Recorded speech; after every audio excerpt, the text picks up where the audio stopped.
చిన్న మాట అంటే అట్టయిపోవడం, ఏదైనా అడ్వైస్ చెప్తే కోపం వచ్చేయడం, ఏదైనా ఒక సజెషన్ చెప్తే కనుక నీకెందుకు అనడం, ఇవన్నీ ఈ మధ్య మీరు గమనించారా?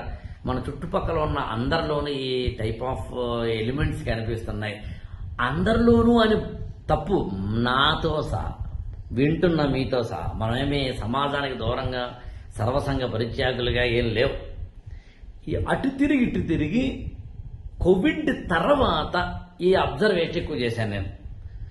60 ఏళ్ల వాళ్ళైనా, 80 ఏళ్ల వాళ్ళైనా, 50 ఏళ్ల వాళ్ళైనా, పెళ్ళిళ్ళైన వాళ్ళైనా, మనవాళ్ళు ఉన్నవాళ్ళైనా, కొడుకు కోడళ్ళు ఉన్నవాళ్ళైనా, కూతుళ్ళు అల్లుళ్ళు అందరూ ఉన్నవాళ్ళైనా, యంగ్ పిల్లలైనా, మొన్ననే ఏదో బీటెక్ ఎంటెక్ చేసిన వాళ్ళైనా, ఈ మధ్యనే పెళ్లి అయిన వాళ్ళైనా, అవడానికి సిద్ధంగా ఉన్నవాళ్ళైనా, మొన్ననే జాబ్ వచ్చిన వాళ్ళైనా, రాబోతున్న వాళ్ళైనా, అన్ఎంప్లాయీ అయినా, 3 ఏళ్లుగా ఒక జాబు లేనివాడైనా, 10 ఏళ్ల కుర్రవాడైనా సరే, 15 ఏళ్ల కుర్రవాడైనా సరే, ఇంటర్మీడియట్ చదువుతున్న అమ్మాయినా సరే, ఎవరైనా మీరు గమనించారో లేదు తెలియదు కానీ ఈ మధ్య కాలంలో మీరు ఒక సజెషన్ ఇవ్వండి, అరే ఇలా వెళ్ళరా, అలా వెళ్ళకరా అని చెప్పండి, అబ్బుచా నాకు తెలవదా అంటాడు. యాక్చువల్గా మీరు రోడ్డు మీద వెళ్తున్నారనుకోండి, ఒక చిన్న సైకిల్ ఒక 15 సంవత్సరాల కుర్రాడు కొంచెం అడ్డంగా పెట్టాడు అనుకుందాం, తీరా అని అన్నాం అనుకోండి, ఏందిరా ఏం తీయాలా అంటాడు యాక్చువల్గా.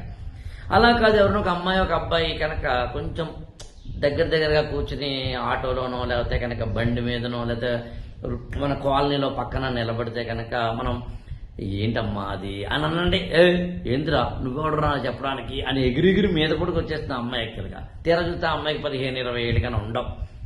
అలాగే మీరు ఎప్పుడన్నా 4-5 కుర్రాళ్ళు పనికిమాలినోళ్ళు అంటే బతుకు బస్ స్టాండ్ అయిపోయేంత జనం, వాళ్ళు ఏం చేస్తారంటే 4 కాలేజీ కుర్రాళ్లే, వీళ్ళేమి డ్రగ్స్ మాఫియా బ్యాచ్ కాదు, కాలేజీకి వెళ్ళే కుర్రాళ్ళు, అటు బీటెక్కో లేకపోతే డిగ్రీయో లేకపోతే ఇంటర్మీడియట్ ఏదో చదువుతున్న కుర్రాళ్ళకు 4, 5, 6 రోడ్డు పక్కన నిలబడి 2-3 బైక్లు వేసుకుని వాళ్ళు పెద్ద ఏదో ఓవర్ యాక్షన్ లాగా, మాఫియా డాన్ లాగా, ఖైదీ కన్నయ్య లాగా అక్కడ నిలబడినప్పుడు మనం కనుక తమ్ముళ్ళు ఇక్కడ కూర్చుని ఇలా నిలబడితే మా కాలనీ వాళ్ళకి కొంచెం ఇబ్బందిగా ఉంది, కొంచెం ఇక్కడ జరుగుతారంటే నువ్వెవడోరా చెప్పడానికి అంటారు యాక్చువల్గా. రోడ్డు మీదనే క్రికెట్ ఆడేస్తున్న పిల్లల్ని మీరు రోడ్డు ఆడతారేంటారా అనంటే, ఏదిరా ఏంది అని బ్యాట్ ఇచ్చుకుని కొడతాడేమో కూడా. ఈ ప్రపంచంలో మీరు గమనించారో లేదో, కోవిడ్ తర్వాత అందరిలోనూ కూడా ఎదుటి వ్యక్తి ఏదైనా ఒక సలహా ఇచ్చినా, అడ్వైజ్ లాంటి సజెషన్స్ ఇచ్చినా, కొంచెం నీలో ఒక లోపం చెప్పినా, నువ్వు తప్పు చేస్తున్నావు అని ఏదైనా కనుక మందలించడం లాంటిది చేసినా, మందలించడం కాదు లాంటిది చేసినా, ఎక్కడ లేని కోపం వచ్చేస్తుంది యాక్చువల్గా. ఏదో తాచుపాము బుస్సుమని లేస్తుంది, అలా కోపం వచ్చేస్తుంది యాక్చువల్గా. హర్ట్ అయిపోతున్నారు, నువ్వేంట్రా నాకు చెప్పడం ఏంట్రా అని యాక్చువల్గా. ఈవెన్ ఆఫీసులో ఎంప్లాయీస్ కూడా ఒక ఎంప్లాయీని పిలిచి కాస్త మేనేజర్ అమ్మ ఈ పని చేసి పెట్టమ్మా అంటే కనుక అన్ని నేను చేయాలా సార్ అంటుంది యాక్చువల్గా. లేదా అన్ని ఆమె చేస్తుంటే మిగతా వాళ్ళు ఏంటి సార్ మీరు ఆ అమ్మాయికి అన్ని ఇస్తారు పనులు, మేము మనుషులం కదా అంటే రీడర్ పెద్ద చేసేవాళ్ళలాగా. ఎందుకంత యాక్చువల్గా, ఎందుకంత ఈగో, ఎందుకంత హర్ట్ అయిపోవడం, ఎందుకంత బలుపు, ఎందుకంత అహంకారం, ఎందుకంత ఇండివిజువలిజం, ఎందుకంత సెల్ఫ్ సెంట్రిక్ అయిపోవడం, ఎందుకు నేనే గొప్ప, నేను నా వైపే మొత్తం ప్రపంచం అంతా ఉండాలి అనేసుకోవడం. దీనికి నేను అబ్జర్వ్ చేసింది ఏంటో చెప్తాను, రైటో రాంగో చెప్పండి. కోవిడ్ తర్వాత ఏమైందంటే మనం ఎక్కడికైనా వెళ్ళాలి అంటే ఎవ్వరి మీద ఆధారపడకలేదు. ఇదివరకు మొగుడు పెళ్ళాం మీదనో, పెళ్ళాం మొగుడు మీదనో ఆధారపడాల్సి వచ్చేది, అక్కర్లే. దానివల్ల ఇప్పుడు ర్యాపిడో మీదనో, ఓలా మీదనో, ఊబర్ మీదనో ఆధారపడతాం. అంటే జస్ట్ ఆ యాప్ వేసుకుంటాం, బుక్ చేసుకుంటాం, వెళ్ళిపోతాం. అంటే మనిషి మీద ఆధారపడకుండా పని అయిపోతాం. ఇదివరకు ఇంట్లో ఏదైనా అన్నంగా నేను తినాలి అంటే కనుక స్విగ్గీ పెళ్ళాన్నో, అమ్మనో, చెల్లినో, కూతురునో, లేదా కొడుకునో, లేదా వారికి వాడే పని చేసుకోవడం సంథింగ్ చేసేవాళ్ళం. ఇప్పుడు ఏంటి, స్విగ్గీ ఉంది, జొమాటో ఉంది, ఇంకే ఉన్నాయి యాక్చువల్గా. సరుకులు తెచ్చుకోవడానికి ఇదివరకు మన పక్కన వాచ్మెన్ పిల్లలు ఉంటే కనుక ఆడితో మనకు అవసరం కాబట్టి అదే కాస్త పాల ప్యాకెట్ తీసుకురారా అనేవాళ్ళం. ఇప్పుడు వాడిని పాల ప్యాకెట్ మనం అడగక్కర్లేదు. అప్పుడు పాల ప్యాకెట్ మనం అడిగాం కాబట్టి వాడి మీద డిపెండ్ అవ్వాల్సి వచ్చింది కాబట్టి జాగ్రత్తగా ఉండేవాళ్ళం. వాడు కూడా మనం అది టిప్ ఏదో ఇస్తాం కాబట్టి జాగ్రత్తగా ఉండేవాడు. ఇప్పుడు ఇద్దరికి మానవ సంబంధాల అవసరం లేదు కాబట్టి ఏం చేస్తాడంటే వాడు మనల్ని రెచ్చిపోయి మాట్లాడతాడు, మనం కూడా రెచ్చిపోయి మాట్లాడుతున్నాం. బ్లింక్ ఇట్ ఉంది, ఇంకో ఇట్ ఉంది. అలా కాదు, ఏదైనా ఒకటి ఎవరితోన్నా ఎమోషన్ మనం షేర్ చేసుకోవాలి అంటే చాటింగ్ ఉంది, మెసెంజర్స్ ఉంది, ఫేస్బుక్ ఉంది. నా గురించి ఎవరికైనా చెప్పాలి అంటే ఇదివరకు అయితే టీవీ ఛానల్ వాళ్ళని ఏమన్నా అడగాల్సి వచ్చేది, ఇప్పుడు జస్ట్ యూట్యూబ్ ఛానల్ నువ్వే పెట్టుకోవచ్చు. యాక్చువల్గా నువ్వే రాత్రి సెలబ్రిటీ అయిపోవచ్చు. నువ్వు ఏమీ చదవడం చేత కదా, ఏమీ చేత అయినా సరే నువ్వు ఒక వీడియో పెట్టి కావాలంటే ఇప్పుడు ఈ వీడియో విన్న తర్వాత మీరు పెట్టండి, మా అపార్ట్మెంట్లో ఏం జరిగిందంటే అని పెట్టండి, 10 లక్షల వ్యూస్ ఉంటాయి.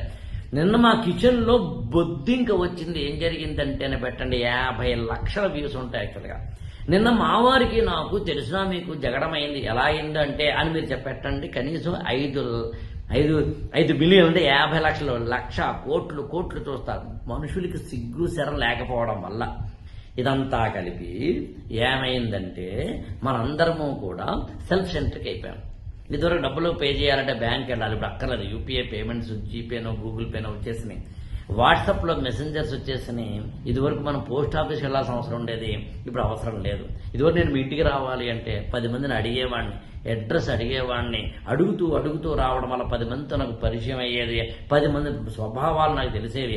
ఒకడు ఇలా వెళ్ళంటాడు, ఒకడు అలా వెళ్ళంటాడు, ఒకటి రెక్లెస్గా మాట్లాడతాడు, ఒకటి మర్యాదగా మాట్లాడతాడు, ఒకటి మెత్తగా మాట్లాడతాడు, ఒకటి శుద్ధిమెత్తగా మాట్లాడతాడు, ఒకటి నవ్వుతూ మాట్లాడతాడు, ఒకటి కోపంగా మాట్లాడతాడు.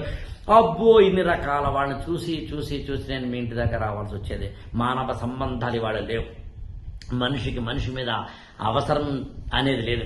అవసరం లేని చోట ఆత్మీయత రాదు, ఆత్మీయత లేని చోట ప్రేమ ఉండదు, ప్రేమ లేని చోట బాధ్యత ఉండదు, బాధ్యత లేని చోట బలుపు వస్తుంది. అదే వచ్చింది. కావాలంటే చూడండి, జనం అంతా బలుపుతో ఉన్నారు. తప్పదు, యాక్సెప్ట్ చేయక తప్పదు. మన సొసైటీలో అందరినీ కూడా 6 ఏళ్ల పిల్లవాడు 60 ఏళ్ల తాతని నీకెందుకురా అంటున్నాడు, 60 ఏళ్ల ముసలైన 40 ఏళ్ల కొడుకుని నోరు ముయ్యి అంటున్నాడు, 40 ఏళ్లున్న మొగుడు పెళ్ళాన్ని నీకెందుకే అంటున్నాడు, 39 ఏళ్లున్న పెళ్ళం 43 ఏళ్లున్న మొగుడిని రెక్లెస్గా మాట్లాడుతోంది. ఇవాళ మానవ సంబంధాలు, ఆర్థిక సంబంధాలని చెప్పి కార్ల్ మార్క్స్ చెప్పింది ఎంత నిజమో, ఆర్థిక సంబంధాల కన్నా అవసరార్థ సంబంధాలు ఇవాళ ఏర్పడ్డాయి. మనిషిని మనిషిగా గౌరవించడం ఎప్పుడో మానేసాం. ఇవాళ మనందరికీ కూడా బలుపు బాగా పెరిగింది. ఎంత పెరిగిందంటే నువ్వే తోపు నేనే పుడింగి అనుకునేంత పెరిగింది. ఇంకా పెరుగుతుంది, ముందు ఇంకా పెరుగుతుంది. తప్పదు. ఇప్పుడు నేను ఈ వీడియో కనుక కామెంట్స్ సెక్షన్ ఓపెన్ చేసి పెడితే బలుపున్న బ్యాచ్ గాళ్ళు అందరూ రెచ్చిపోయి నీకేం తెలుసుంటే, నువ్వెంత గొప్పవాడవా, నువ్వెంత తోపువా, నీకు మాత్రం లేదా, కొన్ని వందలు చెప్తాడు యాక్చువల్గా. అందుకని కామెంట్స్ చేసేవాళ్ళకి బలుపే, వీడియోలు మాట్లాడే వాళ్ళకి బలుపే, నాతో సహా. All the best. అర్థం చేసుకుంటే చాలా బాగుంటుంది. అర్థం చేసుకునే స్థాయిని మనం దాటిపోయేంత బలుపులోకి వచ్చేసాం. ఇంకా గెలుపు లేదు, అలసిపోవడం తప్ప. ఈ ఛానల్ని లైక్ చేయండి, షేర్ చేయండి, సబ్స్క్రైబ్ చేసుకోండి.